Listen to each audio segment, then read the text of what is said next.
And speaking of French, I'd like to talk to you about Canada's linguistic duality. We've talked a lot about diversity today, and one of those diversities is the fact that we have English and French communities throughout Canada. In your questionnaire, you were asked about who the audience is for Supreme Court decisions, and when it came to official languages and minority language rights, you answered, the audience tends to be minority Francophone communities seeking services in their language. Now, as I'm sure you're aware, the French-speaking community in Quebec, which is a linguistic minority in Canada, and the English-speaking community in Quebec, which is a linguistic minority in Quebec, are also very interested in these issues. Could you perhaps expand about your view about the Court's roles, about linguistic duality, the Court's role when it comes to linguistic duality? Yes, thank you. I think it's Section 23, no, Section 19 of the Charter deals with minority language rights. And it's a mirror image. It deals with the situation where you have a linguistic minority and their rights to have educational services. And outside of Quebec, the reality is minority Francophone. New Brunswick is a little bit of a separate story, but in Quebec, it's minority Anglophone.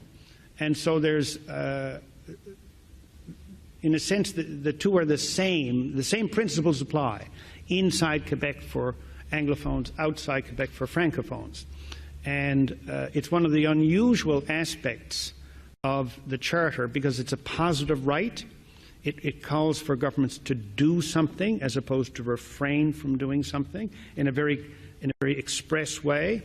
And the courts have had to, it was Arsenault Cameron, I think, in 2000, which is, as I recall, still the leading decision, which set in place a kind of a sliding scale of when you've got a certain number of minority education children, you have to build a school. Then in another instance, you have to bus kids, and then you put classrooms in the school, etc. So it becomes very operational. And maybe it's the kind of thing where you have the dialogue, which we touched on before. But that's education.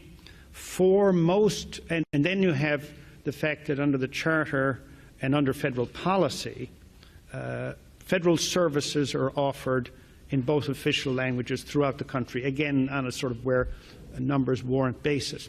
Where the Charter does not speak is in terms of provincial government services other than minority language. And in a sense, it then becomes a political issue because unless there is a Charter-protected right, the Court must stand back and say it is for the legislature and it's for the executive as a political matter, because some things are not justiciable. Some things, it's a big word, meaning, well, not things that we decide, but rather others decide. So there is a limit as to what it is that courts can do, and that is one of the limits.